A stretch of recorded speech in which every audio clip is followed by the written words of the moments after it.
19 अक्टूबर को गुरु बृहस्पति का राशि परिवर्तन होने वाला है और गुरु बृहस्पति का ये राशि परिवर्तन बेहद अहम भी होने वाला है क्योंकि इस वर्ष में 3 राशियों में गोचर करेंगे गुरु बृहस्पति। अब उनके इस गोचर का प्रभाव वृषभ राशि के लोगों पर किस तरह से देखने को मिलेगा, चलिए जानते हैं विस्तार से। जय माता दी दोस्तों, आप सभी का स्वागत है हमारे YouTube channel astrology by Amrita में। देखिए, गुरु बृहस्पति की जब हम बात करते हैं तो देवताओं के गुरु कहे गए हैं। गुरु बृहस्पति सबसे अधिक शुभ ग्रह हैं और इनकी जो दृष्टियां हैं, इनके पास 3 दृष्टियां हैं, 5वीं, 7वीं और 9वीं। तीनों दृष्टियां अमृत के समान मानी गई हैं। यानी कहते हैं ना कि गुरु जिसको ज्ञान दे या गुरु जहां पर देखता है उसको पवित्र कर देता है, उसको अमृत बना देता है। वैसे ही हमारी कुंडली में हम गुरु की दृष्टियों को बहुत अधिक महत्व देते हैं।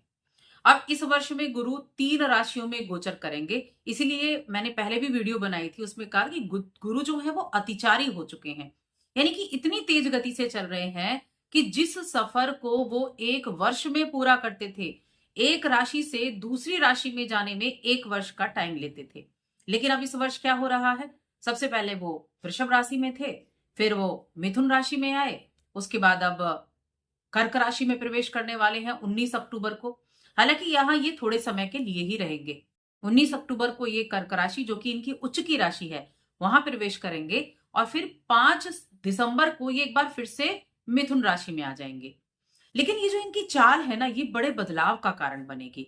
अब गुरु बृहस्पति को हम कुंडली में धन का कारक कहते हैं, आर्थिक स्थिति के कारक हैं, विवाह के कारक हैं, संतान के कारक हैं, ज्ञान के कारक हैं। हमारी जो फाइनेंशियल ग्रोथ है उसके कारक गुरु बृहस्पति हैं। हमारे देश की अर्थव्यवस्था है उसके कारक गुरु बृहस्पति हैं। अब इनका अपनी उच्च अवस्था में जाना, कर्क राशि गुरु बृहस्पति की उच्च अवस्था है। तो एक तो हो गया है कि कोई भी प्लैनेट जब उच्च अवस्था में जाता है तो वो अपने शुभ परिणाम देने के लिए सक्षम होता है कि वहां वो सकारात्मक परिणाम देगा, क्योंकि वो फुल पावर में है, उच्च का होकर बैठा है, फुल पावर में बैठा है, तो वहां वो अच्छे परिणाम देगा। अब जो वृषभ राशि के जातक हैं उनके लिए क्या है, तो आगे बढ़ने से पहले छोटा सा निवेदन है, चैनल पर पहली बार आए तो सब्सक्राइब जरूर कर लें। देखिए, वृषभ राशि के लोगों के लिए गुरु बृहस्पति उनके अष्टम भाव के स्वामी हैं, जिसको गुप्त भाव कहा गया है, जिसको रहस्यमय भाव कहा गया है, और साथ में इनके इनकम हाउस के स्वामी भी हैं, 11वां भाव, जो हम इनकम प्राप्त करते हैं ना, वो उसके भाव के स्वामी हैं। अब यहां गोचर कहां होगा, ये होगा 3रे भाव में गोचर, कर्क राशि में। यानी कि आपकी कुंडली में 3रे भाव में गुरु बृहस्पति उच्च के होने वाले हैं।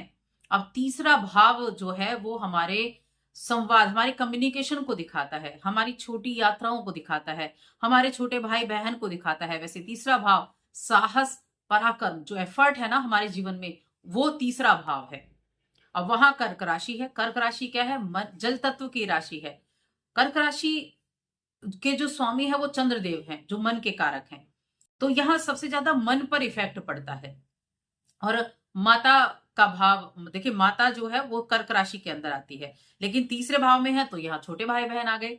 तो अभी क्या होगा, तो इस समय अवधि में क्या होगा कि एक तो जो चीजें पॉजिटिव रहेंगी, सबसे पहले मैं उनके बारे में बात करूंगी। तो सबसे पहली चीज है कि वृषभ राशि के जातकों को इस समय अवधि में यात्रा करने का अवसर मिलेगा। आपके छोटे भाई बहनों के साथ आपकी बॉन्डिंग बहुत अच्छी होगी, या आप उनके साथ मिलकर कोई ट्रैवल कर सकते हैं।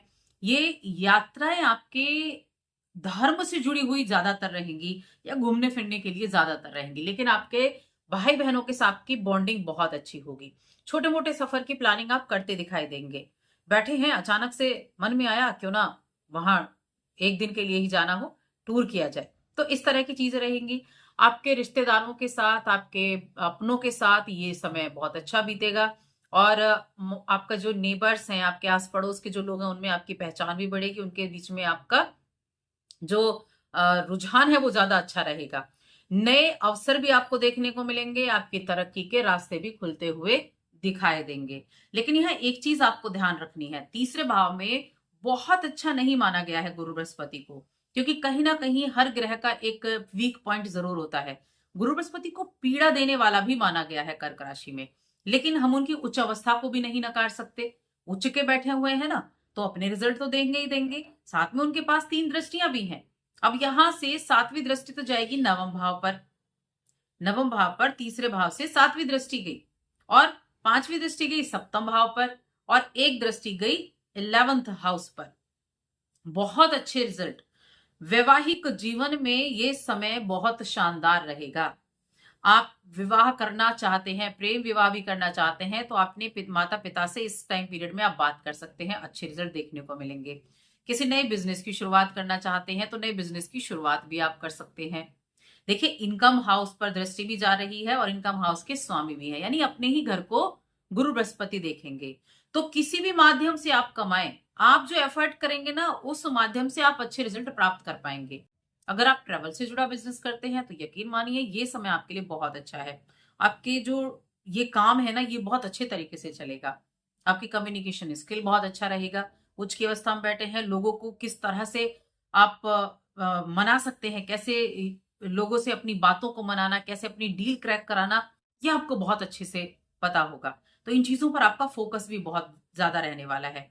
अपने रूटीन पर आप ध्यान रखेंगे, किस तरह से हम लोगों को कन्वेंस कर सकते हैं। तो कम्युनिकेशन अच्छा है, तो इसलिए रिजल्ट भी अच्छे मिलेंगे। अब देखिए, 11th हाउस क्या है, नेबर्स का भी है, मित्रों का भी है, हमारे बड़ों का भी है। तो यहाँ मित्र आप नए बना सकते हैं, अच्छे मित्र आपके बनेंगे। आपके जो मैंने बताया, नेबर्स के साथ आपकी अच्छी पटेगी, उनके साथ बड़ा मेलजोल बढ़ेगा, वो आपकी प्रशंसा भी करेंगे, आप उनके काम भी आएंगे। तो ये चीजें रहेंगी। एक तो अपनी राशि को देख रहे हैं, ऊपर से 11th हाउस को देख रहे हैं, तो कई ऐसे अवसर आपको इस टाइम पीरियड में देखने को मिलेंगे धन कमाने के, कि जिनको आप बहुत छोटा समझते थे, लेकिन वही चीजें आपको बड़ा प्रॉफिट भी दे सकती हैं। तो ये ऐसे अवसर भी आपको इस टाइम पीरियड में मिलने वाले हैं। जो जिनके भी विवाह की संभावनाएं, जो अविवाहित हैं और विवाह करना चाहते हैं और बड़ी दिक्कतें चल रही थी, तो उनके लिए भी यहाँ चांसेस बनने वाले हैं, क्योंकि 7वें भाव पर गुरु की दृष्टि आना विवाह के योग बनाएगा, और ये विवाह के योग बनेंगे तो विवाह के प्रस्ताव भी आएंगे।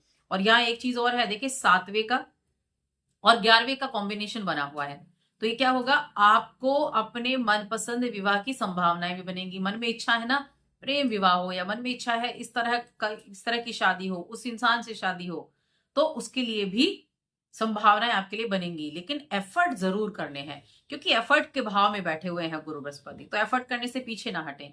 एक चीज और है, अभी देखिए आपकी राशि के स्वामी जो है वो शुक्रदेव हैं, और शुक्रदेव अभी कुछ टाइम के लिए क्या है, नीच के हो जाएंगे।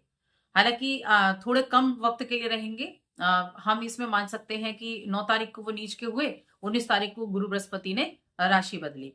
तो अगले 10 दिनों तक आपको थोड़ा सा बस ध्यान रखना है, बातचीत करते समय अपनी हेल्थ का ध्यान रखना है। 10 दिन के बाद चीजें फिर से बढ़िया हो जाएंगी, अच्छी हो जाएंगी।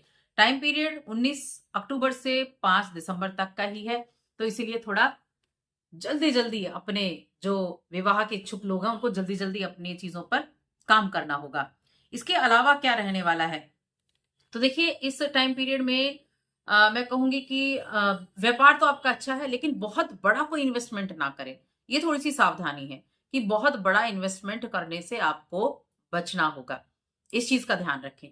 स्टूडेंट्स के लिए अगर देखा जाए तो स्टूडेंट्स के लिए बहुत अच्छा है, जो हायर एजुकेशन से जुड़े बच्चे हैं उनको काफी अच्छे रिजल्ट यहाँ देखने को मिलने वाले हैं। आपकी जो इच्छाएं हैं, अगर आप कहीं एडमिशन लेना चाहते थे, कोई कोर्स वगैरह करना चाहते हैं, तो वो इच्छाएं आपकी पूरी हो सकती हैं। घर में आपकी बातों को भी सुना जाएगा, माना जाएगा। तो ये टाइम पीरियड बहुत अच्छा है। अब उपाय की बात करें, क्या उपाय आप कर सकते हैं, तो देखिए उपाय के लिए सबसे बड़ा एक उपाय तो आप ये करें कि शुक्र के जो सफेद चीजें हैं उनका दान आप अभी से करेंगे तो बहुत अच्छे रिजल्ट आपको देखने को मिलेंगे। और साथ में गुरु बृहस्पति के लिए बड़े बुजुर्गों को कुछ ना कुछ दान पुण्य जरूर करें, उनको कुछ ना कुछ सेवा भाव उनके लिए आप जरूर रखें। किसी भी तरह से कोई गिफ्ट दे सकते हैं, उनकी किसी तरह से कोई सेवा कर सकते हैं, लेकिन सेवा भाव जरूर रखें। और भगवत पुराण अगर आप पढ़ेंगे तो बहुत अच्छे रिजल्ट आपको देखने को मिलेंगे। ये ऐसे उपाय होते हैं, देखिए भगवत पुराण आपने पढ़ा, आपने सफेद चीजों का दान किया, तो गुरु के बहुत अच्छे रिजल्ट आपको देखने को मिलेंगे। जीवन में सुख समृद्धि आएगी, धन की बढ़त होगी, धन में वृद्धि होगी, इनकम के चांसेस आपको देखने को मिलने वाले हैं। तो इस तरह से चीजें रहेंगी। तो कुल मिलाकर ये गोचर आपके लिए अच्छा होने वाला है। तो बस आज की इस वीडियो में इतना ही। वीडियो कैसी लगी हमें कमेंट करके जरूर बताएं। जय माता दी।